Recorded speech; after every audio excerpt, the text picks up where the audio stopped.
অভ্যুত্থান পরবর্তী কেমন বাংলাদেশ চাই, কেমন বাংলাদেশ চাইকে নির্ভর করবে আমি কেমন।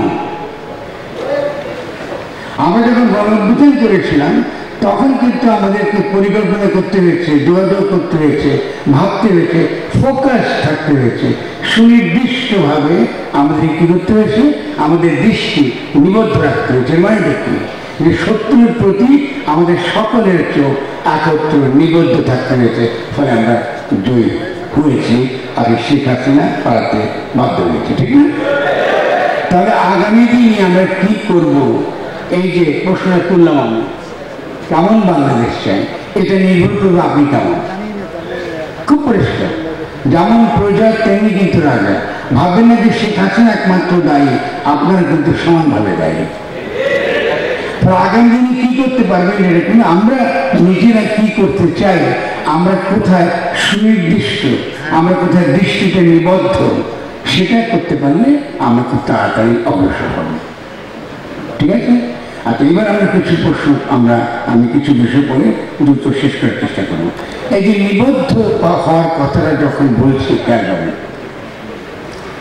এই নিবদ্ধ রাখার প্রথম পথ হচ্ছে এই যে গণ-অভ্যুত্থানটা ঘটে গেল, এটা কি বিজয় হয়েছে না হয়নি? মানে আমরা কি জয়ী হয়েছি? জোরে বলেন। এই কেউ কেউ বলতেছে হয়েছে, কেউ কেউ বলতেছে হ্যাঁ না না, আমরা জয়ী হই নাই, আমরা ব্যর্থ হয়েছি। ব্যর্থ হওয়ার কারণটা কি? কারণ আমরা এখনো কোনো একটা ঘটনা করলে আমরা ঝাঁপাই করি আবেগের দ্বারা কখনো কোনো বড় কাজ করা যায় না। তাহলে খুবই নিবদ্ধ থাকতে হবে আমার দৃষ্টি কি অর্জন করতে চাইছি। গণ-অভ্যুত্থানের মানে হলো পুরনো ব্যবস্থাকে উৎখাত করে দিয়ে নতুন ব্যবস্থার পত্তন। আমি আবারও করে বলি, গণ-অভ্যুত্থান কথাটার মানে হলো জনগণ যখন উত্থিত হয়, জনগণ যখন দাঁড়ায়, তখন তাকে দৃশ্যমান দেখা যায়। এর আগে জনগণ কিন্তু দেখা যায় না তাকে। সে কি জন্য দাঁড়িয়েছে? সে একটা ফ্যাসিস্ট শক্তিকে উৎখাত করতে চায় এবং উৎখাতের মধ্য দিয়ে সে একটা নতুন ব্যবস্থা পত্তন করতে যায়। তরুণদের ভাষায় সেটা হলো নতুন বাংলাদেশ। মানে নতুন বাংলাদেশ গঠন করতে হবে, এটা আসল কাজ। কি করে গঠন করবো? আসলে আপনাকে জিজ্ঞাসা করি, কি করে নতুন বাংলাদেশ গঠন করবে, কোন ধারণা আছে? কি করে করবেন? বুঝলাম তো, তত্ত্ব বললেন, করবেন কি করে? তা আজকে সকাল থেকে উঠে আমরা আলোচনা করতে পারতাম যে আমরা পরাজিত হয়েছি, যেহেতু আমাদের অজ্ঞতার সুযোগ নেই, আমরা যেহেতু রাষ্ট্র বুঝি না, আমরা রাজনীতি বুঝি না, আমরা আইন বুঝি না, অথচ আমরা এই বসে আছে কলেজে বুঝি না বলে আজকে শত্রু কিন্তু প্রতিবিপ্লব ঘটিয়েছে সংবিধানের নামে, আইনের নামে। আপনি বুঝতে পারবেন, আপনার ঘর থেকে আপনার সম্পদ যেটা আপনি জয় করেছিলেন, যার জন্য সাব্বির হাসান মনি শহীদ হয়েছে, আপনার কাছে তারা নিয়ে চলে গেছে। এখন ক্ষমতায় কারা আছে? আপনি না, কার ক্ষমতা আছে? সেনাবাহিনী। এবার বসে বসে গান করেন, মুক্তিরও মন্দিরের সুপান্তরে গানটা করেন, আর খালি কান্নাকাটি করেন। এইভাবে তো রাজনীতি হয় না রে ভাই। তরুণদের তো রাজনীতি শিখতে হবে, বুঝতে হবে রাজনীতি কি। তাহলে কেন এটা সাংবিধানিক বিপ্লব? সেটা হলো এই যে জনগণ যখন উত্থিত হয়, দাঁড়ায়, তখন এটাকেই বলে গণতন্ত্র। বুঝলেন? জনগণ দাঁড়িয়েছে, তাকে দৃশ্যমান গণ-অভ্যুত্থানের মধ্যে যে সে রাস্তায় নেমে এসছে, আগের তাকে রাস্তা দেখা যায়নি, এখন সে ঐক্যবদ্ধ, তার একটা সামষ্টিক ইচ্ছা এখন দেখতে পাচ্ছি সামনে, পরিষ্কার সামনে। সেই কিন্তু দাঁড়িয়ে যখন গেছে, তাকে যখন দেখা যাচ্ছে, এইটাকেই গণতন্ত্র বলে। এটাকেই গণতন্ত্র বলে। এই যে গণতন্ত্র, এর আইনি নাম কি? এর আইনি নাম হচ্ছে পপুলার সভরেন্টি, গণসার্বভৌমত্ব। জনগণের অভিপ্রায় পরম অভিব্যক্তি। দেখুন আমি শব্দ দিচ্ছি আপনাদেরকে, আপনাদের সংবিধানে আছে, আপনারা পড়েন না। এখন যদি বহু রকম কেচ্ছা গান আর এদিকে ওদিকে ঘোরান তো কিছু বলেন না, কত বলে সেনাবাহিনী আপনাদের লাথি মেরে বের করে দেবেন, ছাত্র আপনারা। লোকেই বলবে এই পোলাপাইনদের জন্য দেশের এই দুর্দশা, বলবে না? বলবে কিনা বলবেন? তাহলে আপনারা সতর্ক হচ্ছেন না কেন? তাহলে তো আলোচনা করতে হবে, সারা দিন আলোচনা করতে হবে কি করে আমরা যেটা আমরা পরাজিত হয়েছে করতে পারি না, এটাকে আমরা কি করে পূর্ণ করবো, এটাই তো আলোচনার বিষয়। আলোচনা করতে হলে প্রথমে আমাদের চিন্তার যে বিভ্রান্তি, আমাদের চিন্তার মধ্যে সব দোষ, সেই দোষগুলো কাটাতে হবে। ঠিক আছে? সমস্যাটা কি হয়েছে? সমস্যাটা হচ্ছে ফ্যাসিস্ট স্টেট সে নিজেকে হাজির রেখেছে সংবিধানের মধ্যে। শেখ হাসিনার সংবিধানের মধ্যে এই রাষ্ট্রটা হাজির ছিল। এখন আপনি গণ-অভ্যুত্থান করার পরে কি করেছেন? আপনি সেই সংবিধানে যিনি ফ্যাসিস্ট প্রেসিডেন্ট শেখ হাসিনা দ্বারা নিয়োজিত, তার কাছে তাকে শপথ নিয়েছেন। তারা বলেছেন আমি শেখ হাসিনার সংবিধান ঊর্ধ্বে রাখবো। বলছেন আপনি দেখেন না কি বলেছে? আমি শেখ হাসিনার প্রণীত সংবিধান আমি রক্ষা করিব। আপনারা তো করতে দিয়েছেন, তখন প্রতিবাদ করেন না কেন? আমি একা পর্যায়ে করতে হচ্ছে কেন? তার মানে আপনার মুখে যেটা বলেন, মনে যেটা বলছেন, এটা কি করে অর্জন করতে হবে তার প্রতি আপনাদের কোনো দৃষ্টি নেই। আপনারা এদিক ওদিক চলে যাচ্ছেন। পৃথিবীর কোথাও কোনো জাতি উচ্চতর জায়গায় পৌঁছাতে পারেনি যখন সে ফোকাস দৃষ্টি নিবদ্ধ থাকে না সেনাপতির মতন, যোদ্ধার মতন, যে এইটা আমি জয় করবো, আমি উৎখাত করবো শেখ হাসিনাকে, সঙ্গে সঙ্গে তার ব্যবস্থাকে উৎখাত করবো। ও বইটি পালিয়েছে, আপনারা লাফালাফি শুরু হয়েছে। ওদের ঠিকই করে দাঁড়িয়েছে আমি এখন আমি বাংলাদেশের প্রধানমন্ত্রী বলতেছে, তো ওর ছেলে বলতেছে, ও বলতেছে। আপনারা কেউ শেখ হাসিনা পদত্যাগ করেছে এটা কাগজটা দেখছেন তো দাবি করছে না কেন? চুপকে দেখো মিয়া, বসে থাকেন ক্ষমতা, কাগজটা দেখাও দেখি সে কোথাও পদত্যাগ করেছে। আর যারা ওখানে আছে সেনা প্রধান বলুন কি যারা ক্ষমতায় যেই থাকুক, ব্যক্তির প্রতি আমার কোনো আক্রোশ নেই, যারাই থাকুক ক্ষমতায়, ওদেরকে বলেন দেখেন আমাকে পদত্যাগ করতে, কোথায় তুমি পদত্যাগ করছো? আপনি বুঝেছেন ষড়যন্ত্রের কত গভীর? তাহলে এইটা যদি আমরা না খেয়াল করি তাহলে কদিন পরে যে কোনো মুহূর্তে চুপুর না যে স্বাক্ষরের দ্বারা কিন্তু এই সরকার বাতিল হয়ে যাবে। কেন? উনি কিন্তু এখনো প্রেসিডেন্ট, আর বাকিরা তাঁর উপদেষ্টা, চুপুর উপদেষ্টা। তারা তিনি ইচ্ছা করলে কিন্তু কলমের ক্ষেত্রে একদিনে ফেলে দিতে পারেন। যখনই তিনি মনে করবেন যে এটা করার মতো শক্তি সমাজে আছে, তিনি কিন্তু এটা করে দিতে পারেন। এবং তার যে শক্তির যারা ভিত্তি, তার মধ্যে প্রথম হচ্ছে পুলিশ। পুলিশে কি গেছে কাজে? পুলিশে কাজে গেছে? কাজে যায়নি। আইনশৃঙ্খলা রক্ষা করতে পারবেন পুলিশ ছাড়া? আচ্ছা, পুলিশের কাছে কি অস্ত্র আছে? কিছু অস্ত্র চুরি গেছে, আর বহু অস্ত্র আছে, এবং বহু অস্ত্র বাইরে থেকে আসছে। এখন বলেন আর কয়টা ছেলেকে, আর কয়টা মনেকে আপনারা এইভাবে উপহার দেবে, উৎসর্গ করবে? আমাকে বলেন, বুঝে বলেন।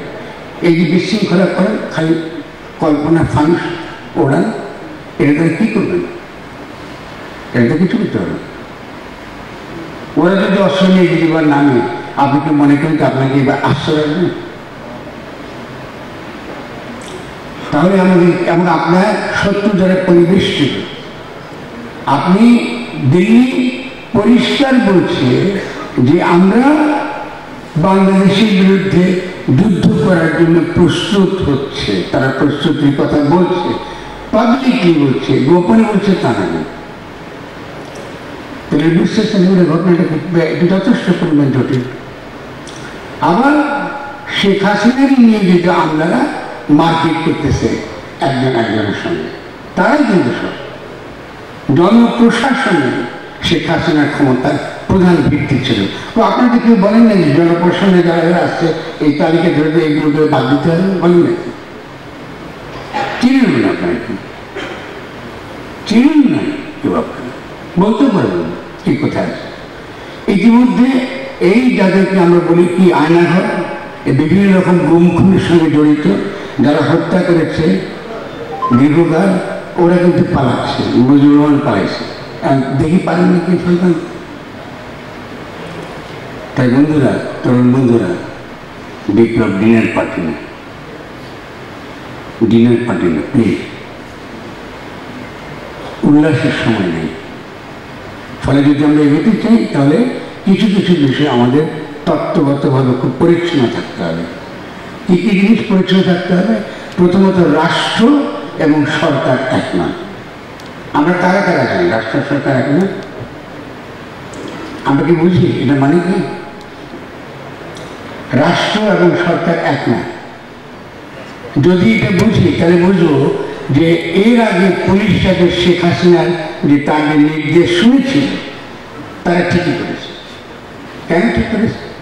কারণ সেই পুলিশের কাছেও সরকার মানে রাষ্ট্র, তারা কিন্তু রাষ্ট্রের কর্মচারী ভাবে না নিজেদের, তারা শেখ হাসিনার কর্মচারী ভেবেছিল। কেন ভেবেছে? তা আপনি তো পরিষ্কার না, তাদের জন্য আপনাকে পুলিশের দিয়ে আপনি তাই দেবেন। রাজ কর্মচারীরা বা রাষ্ট্রের কর্মচারীরা রাষ্ট্র রক্ষা করে, রাষ্ট্রের চাকরি করে, সরকারের দালাল না, তারা সরকারের গোলাম না। সরকারটা নির্বাচিত করে কেন? রাষ্ট্রের যেই নির্বাচন পদ্ধতি আছে সেই নির্বাচন পদ্ধতিতে রাষ্ট্র পরিচালনার জন্য তাদেরকে আমরা নির্বাচিত করি। রাষ্ট্র কিন্তু আলাদা জিনিস, রাষ্ট্র গঠন করতে হয়। আমি আবার বলি, রাষ্ট্র গঠন করতে হয়, আগে বানাতে হয়, বানাতে হয় বাড়ির মতো বাইরে করে বানায় তেমনি করে বানাতে হয় যেখানে আমরা বাস করব। 72 সালে কি আমরা রাষ্ট্র বানাতে পেরেছি? কেন পারি না? কারণ যাদেরকে আমরা রাষ্ট্র বানাতে বলেছিলাম তাদেরকে আমরা পাঠিয়েছিলাম পাকিস্তানে। তারা পাকিস্তান বানাবার কথা তাদের, পাকিস্তানের সংবিধান রচনার কথা তাদের। তো তারা LFOর অধীনে লিগ্যাল ফ্রেমওয়ার্ক অর্ডার, এটা কে দিয়েছিল? ইয়াহিয়া খান, মানে সেনাবাহিনীর লিগ্যাল ফ্রেমওয়ার্ক অর্ডারের অধীনে তারা নির্বাচিত হয়েছিল। নির্বাচিত হয়েছিল কোথার জন্য? পাকিস্তানের গণপরিষদের জন্য, বাংলাদেশের জন্য। তার দেশ যখন স্বাধীন হলো তখন তো উচিত ছিল আরেকটা গণপরিষদ করা, তার বাংলাদেশটাকে স্বাধীন দেশ নাকি? স্বাধীন হয়েছে আমি 72 সালে নাকি? নাকি স্বাধীন হয়নি? তার উচিত ছিল নতুন নির্বাচন করা, নতুন গণপরিষদ নির্বাচন করা, এবং সেই গণপরিষদে জনগণ নতুন করে গঠনতন্ত্র, নতুন রাষ্ট্র গঠন করা। এটা আমাদেরকে করতে দেওয়া হয়নি। 72 সালের সংবিধান পাকিস্তানের সংবিধান, কারণ পাকিস্তানে যাদেরকে আমরা নির্বাচিত করেছিলাম এটা তাদের প্রণীত সংবিধান। তাদেরকে দেখতে বাঙালির মতো লাগে, আসলে কিন্তু তারা পাকিস্তানি আইনের ভাষা। ওকে, তো এই আওয়ামী লীগ তো গত 50 বছর আপনারা পাকিস্তানিদের শাসন মেনেছেন, তাদের সংবিধান আপনারা কি করেছেন? মেনেছেন। আর যখন সুযোগ এলো এই সংবিধানকে ছুঁড়ে ফেলে দিয়ে নতুনভাবে নিজেদেরকে গঠন করবার, তখন আপনারা কি করছেন? বসে আছেন। আর না হয়ে গেছে আমাদের, হাসিনকে পালাইছে আর কি। দেশে ফোকাস না করতাম আমরা ব্যক্তির প্রতি আমাদের আকর্ষণ, ব্যক্তির প্রতি আমাদের প্রতিহিংসা।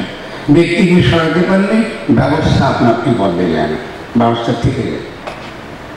সেই জন্য আমাদেরকে খুব সুনির্দিষ্টভাবে যে দাবিটা আমরা করছি, যে একটা সাংবিধানিক প্রতিক্রম ঘটে গিয়েছে, আমাদের দাবিটা হবে এই বিজয়কে পূর্ণতার দিকে নিয়ে যেতে হলে অবশ্যই আমাদেরকে আমাদের প্রেসিডেন্ট, যাকে আমরা কলা গাছ হোক কি ডক্টর ইউনূস হোক আর যেই হোক, আমরা আমাদের একজন প্রেসিডেন্টকে নিয়োগ করবো।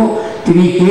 তিনি আমাদের জনগণের অভিব্যক্তি, জনগণের যে অভিপ্রায় তার পরম অভিব্যক্তি হিসেবে তিনি হাজির হবেন। যাই হোক, আমরা তাকে পছন্দ করেন, সে আসবে। ডক্টর ইউনূস যদি না পারেন তো আরেক অনুষ্ঠান বা আমাদের মধ্যে তরুণদের মধ্যে হোক, যেখানে পায় না কেন বাংলাদেশে, তিনি আমাদের নতুন দেশের প্রধান হবেন। কারণ কাজটা হচ্ছে নতুন গঠনতন্ত্র প্রণয়ন। তার কি কাজ? একটাই কাজ, প্রধান কাজ, যে বাংলাদেশের জন্য একটা নতুন গঠনতান্ত্রিক প্রক্রিয়াকে শুরু করবেন, যেখানে জনগণ অংশগ্রহণ করবে এবং জনগণের অংশগ্রহণের ভিত্তিতে আমরা একটা নতুন গঠনতন্ত্র প্রণয়ন করব। জনগণ কথাটা অসম্ভব গুরুত্বপূর্ণ রাজনৈতিক দিক থেকে, এটা হালকা কোনো শব্দ না। মানে আরেকজন উঠেইকে ধরে নিয়ে এসে ওই পাউত্তশালীর মতন আপনি সংবিধান লেখাবেন না, এটা হবে না। তো কি করে লিখবেন? লেকিন এই যে আলোচনা করতেছে, সবাই আলোচনা করলাম, তাহলে বাংলাদেশ কেমন হবে এরকম আলোচনা করবো, এরকম আলোচনা করবো। আলোচনা করে আমরা নিজেরা তার সামারি করব, সামারি করে আমরা এটা আবার একটা জাতীয় গঠনতান্ত্রিক কাউন্সিলে পাঠাবো। এইরকম সভাগুলোর নাম দেব গঠনতান্ত্রিক কাউন্সিল। প্রত্যেকটা মানুষ যেন তার অভিপ্রায়, তার ইচ্ছা সে সুন্দরভাবে প্রকাশ করতে পারে। দরকার হলে এক সপ্তাহ হবে।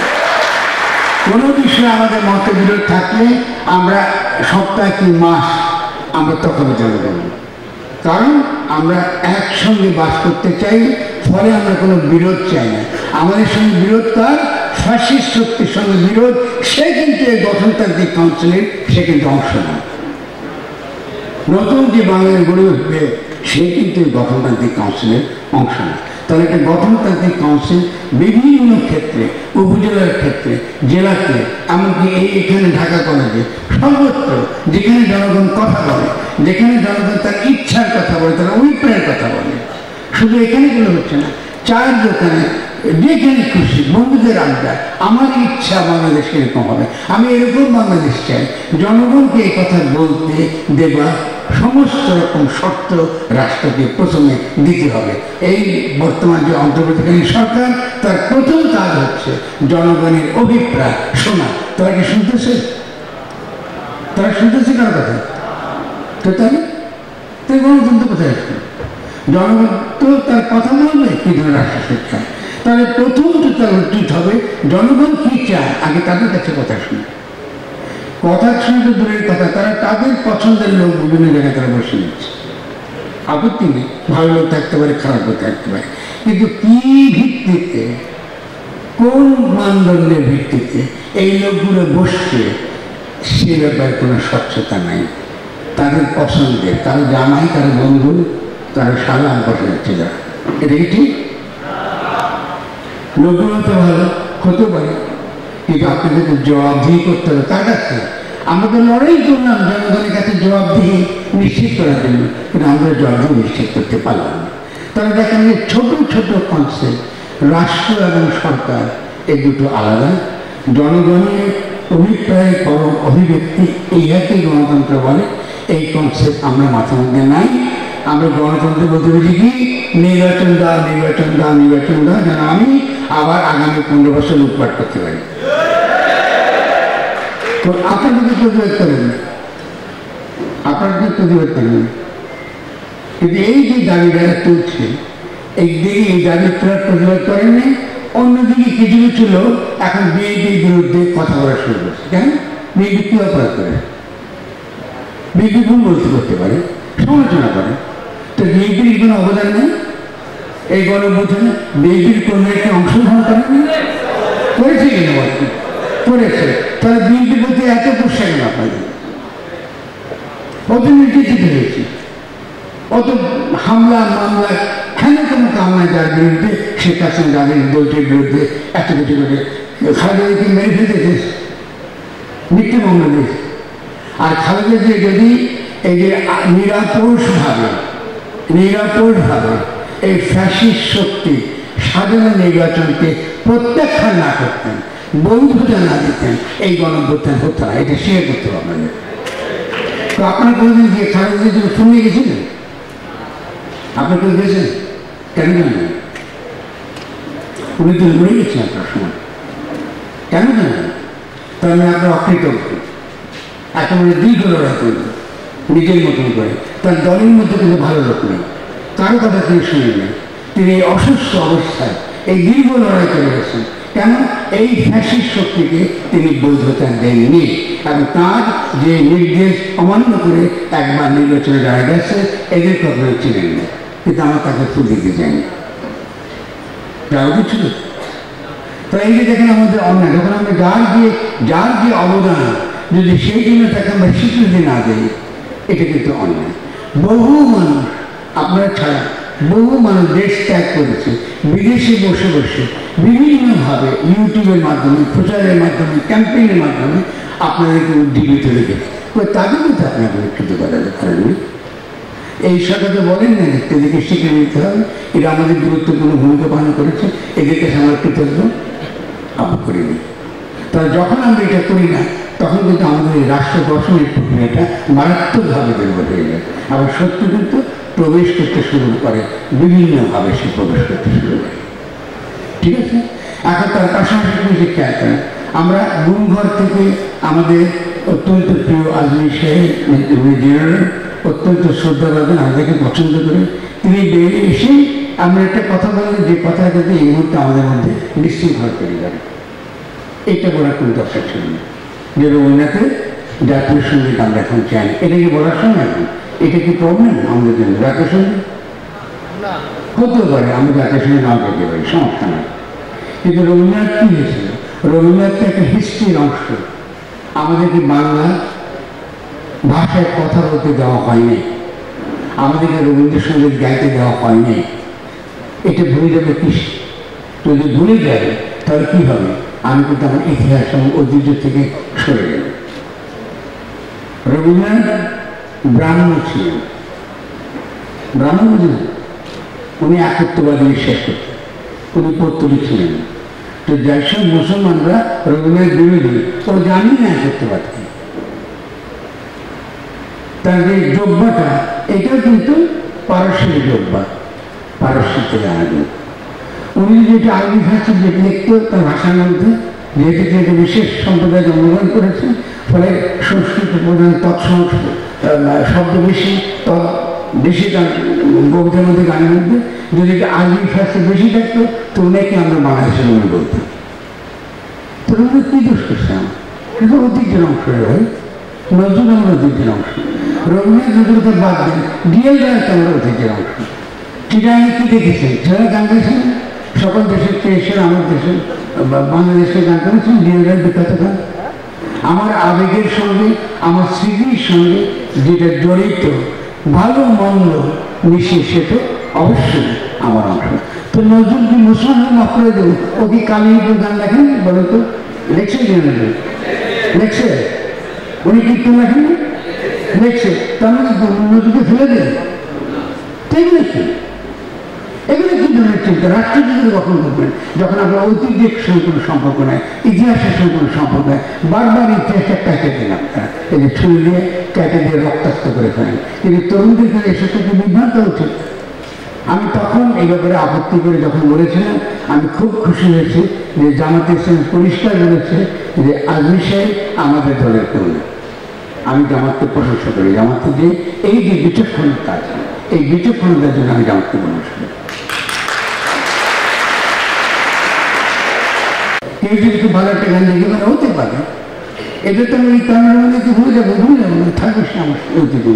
তাহলে ঐতিহ্য রক্ষা করাটা দেখেন কত গুরুত্বপূর্ণ। ঐতিহ্য ভুলে গেলেই ফ্যাসিস্ট হবে সমাজ। যখন ঐতিহ্য ভুলে যাবেন, সমাজ কিন্তু ফ্যাসিস্ট হয়ে যাবে। স্মৃতি ধ্বংস হলে তারা ফ্যাসিস্ট হয়ে যায়, ভুলে যায় ইতিহাস, তার মনে থাকে না।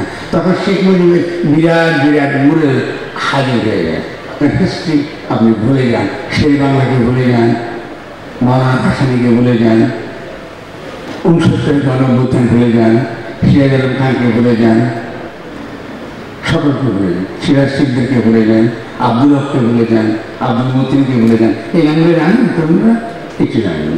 যখন ভুলে যাবেন অবশ্যই ফ্যাসিস্ট শক্তি আবার সামনে আসবে। ফলে স্মৃতি রাষ্ট্র গঠনের অত্যন্ত মৌলিক একটা উপাদান, মনে রাখতে হবে, ভুলে যাওয়া যাবে না। ঠিক তেমনি রবীন্দ্রনাথকে মনে রাখতে হবে, তিনি আমার ইতিহাসের অংশ, তাকে জোর করে কেটে ফেলা যাবে না। 2 নম্বর হলো তার ভাষাতে আমি একা কথা বলি না, তার ভাষাতে সারা দুনিয়ায় বাংলাভাষীরা বলে, পশ্চিমবাংলার বাঙালি বলে, আসামের বাঙালি বলে, এই বিহারের বাঙালি বলে। তার তিনি হলেন আমাদের আঠার মতন, 18 দিন 18 আঠা মতন লেগে থাকে সবগুলো বাঙালি। লেগে থেকে আমার কি সুবিধা? আমার নিরাপত্তার জন্য সুবিধা। দিল্লি আমার উপর অত চোখপাট করতে পারে না। সিকিউরিটি কোশ্চেন জড়িত রবীন্দ্রনাথের সঙ্গে। এটিকে বলে রাষ্ট্র গঠন সংক্রান্ত চিন্তা। ঠিক আছে, এইগুলো যত ডিপ নেমের চিন্তা করবো আর পারবো, ততই কিন্তু আমরা কি করবো, আমরা গভীরে চলে যাবো। আমি আবার সময় নিয়ে গেছি বেশি, সরি, আমি আরেক দুটো জিনিস বলবো। রাষ্ট্র যখন গঠন করতে যাব তখন কিছু এই যে আমরা এটা বলি না, এটা কলেজ বলি, আমরা এটা মানুষ ইউনিভার্সিটি বলি না, বিশ্ববিদ্যালয়। বিশ্ববিদ্যালয় ইংরেজি ইউনিভার্সিটির অনুবাদ। ইউনিভার্সিটির কথাটা হচ্ছে সার্বজনীনতা, ইউনিভার্সাল নলেজ, যেখানে কি সার্বজনীন জ্ঞান উৎপাদিত হয়, এটিকে বলি ইউনিভার্সিটি। বিশেষ জ্ঞান না, সার্বজনীন জ্ঞান, যেখানে বুদ্ধি প্রজ্ঞা সে কি করে এমন একটা জ্ঞান হাজির করে যা সকলের জন্য গ্রহণযোগ্য। তাহলে ইউনিভার্সিটি হতে হলে আমাদের সকলের জন্য গ্রহণযোগ্য জ্ঞান আমাদেরকে তৈরি করতে হবে। তাহলে আমাদের আগামী দিনে রাষ্ট্র যদি গঠন করতে চাই, তাহলে আমাদেরকে সার্বজনীন জ্ঞান কী করে উৎপাদিত হয়, কী করে তৈরি করতে হয়, এবং তার ভিত্তিতে বিভিন্ন মানুষকে কী করে আমরা ধরে রাখতে পারি একসঙ্গে। এই যে ধরে রাখতে পারে একসঙ্গে, এটাকে রাজনৈতিক ভাষায় বলা হয় রাজনৈতিক জনগোষ্ঠী, পলিটিক্যাল কমিউনিটি। রাজনৈতিক, জাতিবাদী না, রাজনৈতিক জনগোষ্ঠী। আমরা একটা রাজনৈতিক জনগোষ্ঠী হলে আমাদের বিভিন্ন মতের, ঠিক আছে, বিভিন্ন ধারার, বিভিন্ন স্রোতের, ঠিক আছে, বিভিন্ন নৃতাত্ত্বিক জাতিসত্তার বহু লোক থাকবে। মালদি থাকবে কি, চাকমা থাকবে কি, রাজবংশী থাকবে কি, বাঙালি থাকবে, কিন্তু সকলে মিলে আমরা কি, আমরা একটা রাজনৈতিক জনগোষ্ঠী। It's a political community. জাতিবাদ না, জাতিবাদ না। জাতিবাদ থাকলে রাষ্ট্র গঠন করতে পারবেন না। আমি বলব কেন? আপনি বলুন আমি বললাম মুসলমান, মুসলমান একটা জাতি, এটা বলুন। আর যদি বলি না আমি সেকুলার, আমি এটা মানব না, ও মারপিট করতেই থাকবে। ঠিক তেমনি যদি আমরা ইসলামী জাতিবাদ হই, তাহলে কিন্তু বাঙালি জাতিবাদও থাকবে। আর যদি বাঙালি জাতিবাদ হই, তাহলে কিন্তু ইসলামী জাতিবাদও থাকবে। দেখেন মজাটা, দুটো কিন্তু একই মিটার ওকে। তাহলে আগামী দিনে রাষ্ট্র গঠন করতে হলে আপনাকে সকল প্রকার জাতিবাদের বিরোধিতা করতে হবে এবং সার্বজনীন দিকটা আনতে হবে। ইসলামের সার্বজনীন দিকটি বাংলা ভাষা, বাংলা সংস্কৃতি কিংবা দীর্ঘ হাজার বছরের ইতিহাসে তার কোনো সার্বজনীন দিক আছে কিনা এটাও অনুসন্ধান করতে হবে। সমস্ত কিছুকে মিলিয়ে আমাকে একটা রাষ্ট্র গঠন করতে হবে। রাষ্ট্র গঠন করাটা একেবারে খালি আইনি ব্যাপার, এটা ভুল। সংবিধান লিখলে রাষ্ট্র গঠিত হয় না। তাহলে যখন আমরা এই সমস্যাগুলো সমাধান করতে পারবো, তখন আমরা বলবো আমরা একটা রাষ্ট্র গঠনের দিকে যাচ্ছি। এখন খেয়াল করেন, মাজারগুলো ভাঙতেছে, দেখতেছেন না? কারা ভাঙতেছে? এরা কারা? এটাকে আসলে ইসলামিক বেশি বেশি ধরনের হয়েছে। ইসলামিক এটা আছে যে মাজারগুলো ভেঙে যায়। আপনি মাজার সম্পর্কে সমালোচনা করতে পারেন, আপনি ফতোয়া দিতে পারেন, আপনি নিন্দা করতে পারেন, না আমার এটা আমাদের ইসলামে নাই, বলতে পারেন, কোনো অসুবিধা নেই। কিন্তু আপনাকে তো ফতোয়া বাস্তবায়িত করবার অধিকার ইসলাম আপনাকে দেয়নি। যদি না দিয়ে থাকে আপনি কে ভাঙতেছেন? এখন আপনি নিশ্চয় দিল্লি রেখে আর কি হতে পারে? আপনি নিশ্চয় কোনো না কোনো এই পুরোনো যে আওয়ামী লীগকে আমি উৎখাত করেছে, সে ক্ষমতা আসতে চাই বলে আপনাকে দিয়ে কাজগুলো করছে। আর কি যুক্তি? আর তো কোনো যুক্তি নেই। তাই মাজার তো এই দেশে আমাদের সবচেয়ে প্রাজ্ঞ যারা আলেমরা আছে তারা সমালোচনা করেছে। তারা কিন্তু মাজার ভাঙতে গেছেন, তারা বলছে এটা আমাদের ইসলামে নাই যায়। তুমি যদি এটা করো তো ঠিক আছে, তোমার আকিদা, কিন্তু আমার আকিদা এটা না, তো বলতেই পারবো আমরা। কিন্তু ভাঙতেছে কেন? কে তোমাকে দেবে? আর যারা এসব ফটো এখন দিচ্ছে, ভাববেন, নিশ্চিত থাকবেন, সে আসলে আমাদেরকে একটা রাষ্ট্র হিসেবে, বাংলাদেশকে একটা শক্তিশালী রাষ্ট্র হিসেবে গড়তে দিতে চান। এরা বাইরের শত্রু এবং তারা বিভিন্ন রকম বিশৃঙ্খলা আমাদের মধ্যে তৈরি করে। ঠিক আছে? এবং এই যে ব্যাপারগুলো এই যে এই সময়টার প্রবলেম, আমাদের এই সময়টার যে সমস্যার সংকট, প্রত্যেকটা বাস্তব সংকট নিয়ে কথা বলাটাই হচ্ছে রাষ্ট্র গঠন করার প্রক্রিয়া। দেখেন, আমি বলতেছি আপনাদের, আপনারা শুনছেন, অনেকে তো বলতে পারেন সরকার আপনার সঙ্গে একমত থাকবে, খুবই ভালো, আমরা আবার আলোচনা করবো দরকার হলে। কিন্তু এই যে কথা বলার মধ্যে দিয়ে যখন আমরা আমাদের নিজেদের মধ্যেকার দ্বন্দ্ব নিরসন করব, বা কিছু দ্বন্দ্ব থাকবার পরেও আমরা যদি স্থির করি যে আমরা সকলে একই বাড়িতে বাস করব, সকলেরই একই নাগরিক অধিকার, একজনের উপর আরেকজন চড়া হতে পারবে না, এটি কি বলে রাষ্ট্র? এটি কি বলে রাষ্ট্র? যে আমি একই সঙ্গে থাকবো, তোমার সঙ্গে মারতে পারতে থাকতে পারে আবার, কিন্তু আমরা একই সঙ্গে থাকবো। একই সঙ্গে থাকার জন্য যে সকল আইন দরকার, একই সঙ্গে থাকার জন্য যে ধরনের সম্পর্ক দরকার, একই সঙ্গে থাকার জন্য যে ধরনের অর্থনৈতিক নীতি দরকার, শ্রমনীতি দরকার, বা যে কোনো বিভিন্ন প্রকার নীতি, সামাজিক নীতি দরকার, এটা আমরা একসঙ্গে বসে ঠিক করবো। এই তো রাষ্ট্রের অর্থনৈতিক কয়েক কদম আমরা এগিয়ে গেলাম। তো আমি যে ধরনের রাষ্ট্র স্বপ্ন দেখি বা তৈরি করব, তার সম্পর্কে দুই লাইনে বলে শেষ করব। আমি যে রাষ্ট্র করব ওটা খুব সহজ, খুবই সহজ। সেটা হলো যে আমি লিখবো যে আমার যে গঠনতন্ত্র তৈরি করবো, সেখানে অনেক কিছু থাকবে, ওটা এখন আলোচনার দরকার নেই। আমি তিনটা জিনিস রাখবো। প্রথম হলো, রাষ্ট্রের কোনো অধিকার থাকবে না ব্যক্তির স্বাধীনতা হরণ করা এবং ব্যক্তির মর্যাদা ক্ষুণ্ণ করা। আপনাকে রাজি? রাষ্ট্রের কোনো অধিকার থাকবে না। আচ্ছা, হাসিনা হোক আর যেই হোক, নতুন কি যে ডক্টর ইউনূস হোক, তিনি এমন কোনো আইন করতে পারবেন না যাতে ব্যক্তির অধিকার হরণ হয় এবং ব্যক্তির মর্যাদা ক্ষুণ্ণ হয়। এটা করতে পারবে না রাষ্ট্র। রাষ্ট্রের উপরে জনগণ, রাষ্ট্র জনগণের অধীন। এর মানে তাহলে কখনো ব্যক্তির অধিকার ক্ষুণ্ণ করার কোনো আমরা দেব না, আমরা যে আগামী দিনে যে রাষ্ট্র স্বপ্ন দেখি। ঠিক আছে? আচ্ছা, আমরা যে রাষ্ট্র চাই, সেই রাষ্ট্রে ব্যক্তি স্বার্থের চেয়ে সমষ্টির স্বার্থ রক্ষা করা রাষ্ট্রের দায়িত্ব হবে। ব্যক্তির স্বার্থের চেয়ে সমষ্টির স্বার্থ রক্ষা করা রাষ্ট্রের দায়িত্ব হবে। দুই নম্বর, একমত নাকি? খালি ব্যক্তি ব্যক্তি বলবেন, সমষ্টির কোনো স্বার্থ থাকবে না। অন্ন, বস্ত্র, শিক্ষা, স্বাস্থ্য, বাসস্থান, গরিব মানুষ খাইতে পারবে না, এগুলো চান না। তবে রাষ্ট্রকে নিশ্চয়ই এমন সব নীতি থাকতে হবে যাতে সমষ্টির প্রতি সে দরদি থাকে, সমষ্টির স্বার্থ সে রক্ষা করে। এটা আমার 2 নম্বর প্রস্তাবনা। আর 3 নম্বর কি? রাষ্ট্র প্রাণ, প্রকৃতি, পরিবেশ, প্রাণ বৈচিত্র্য এবং সুসৃষ্ট জ্ঞান ঐতিহ্য ধ্বংস করতে পারবে না। আমার পরিবেশ ধ্বংস করতে পারবে না, যে নদীতে বিষ দিবা, জলাশয়ে বিষ দিবা, বিষ দিয়ে সমস্ত মাছ মারে ফেলবা, আমার কোনো খাদ্যের সংস্থান থাকবে না, পুষ্টির সংস্থান থাকবে না, এটা হতে পারবে না। আমার মাটি নষ্ট করবা আধুনিকতার নামে, টেকনোলজির নামে, না, এটা করবে না। তাই রাষ্ট্র প্রাণ, প্রকৃতি, পরিবেশ, প্রাণ বৈচিত্র্য এবং সুসৃষ্ট জ্ঞান ও ঐতিহ্য ধ্বংস করতে পারবে না। তিনটা খুব সহজ।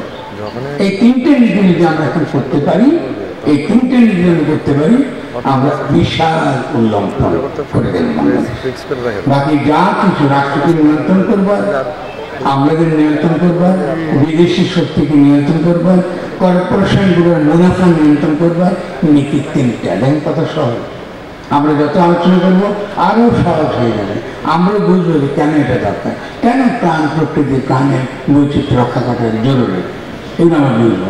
কেন ব্যক্তির অধিকার রাষ্ট্র হরণ করতে পারবে না, এটা আমরা বুঝবো। ঠিক আছে না? আর এটার সঙ্গে যুক্ত কি ধরনের পুলিশ আমরা তৈরি করবো, কি ধরনের পুলিশে আমরা ব্যবস্থা চাই। এখন যে সেন্ট্রালাইজ যে পুলিশ ব্যবস্থা আছে, আমরা এখান থেকে বেরিয়ে আসতে পারি। আমরা ডিসেন্ট্রালাইজ হতে পারি, স্থানীয় সরকারকে শক্তিশালী করবো।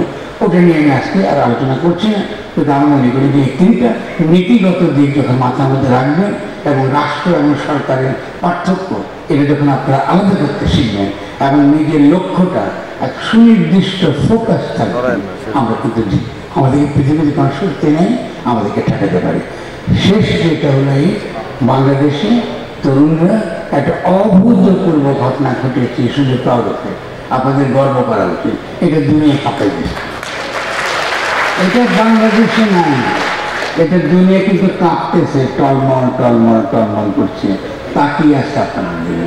আমি সকালে যখন কথা বলছিলাম আমি তরুণদের দিকে তাকাচ্ছিলাম। যখন ফরাসি বিপ্লব হয়েছিল দুনিয়াও কেঁপে উঠেছিল, এবং ফরাসি বিপ্লব হচ্ছে এই বিপ্লব 100 গুণ বেশি গুরুত্বপূর্ণ। আর আমার লেখায় আমি বুঝে বলবো কেন বেশি গুরুত্বপূর্ণ। আমার বয়স হচ্ছে, আমাকে আপনারা যেন ব্যর্থ হতে দেবেন না। এই যে প্রত্যাশা, এই যে আশা, এই আশাটা নিয়ে আপনারা জানান, আমরা দুনিয়াকে দেখাই দেবো বাংলাদেশ কি জিনিস, আমাদের বাঘের বাচ্চারা কেমন, এটা আমরা সকল সময়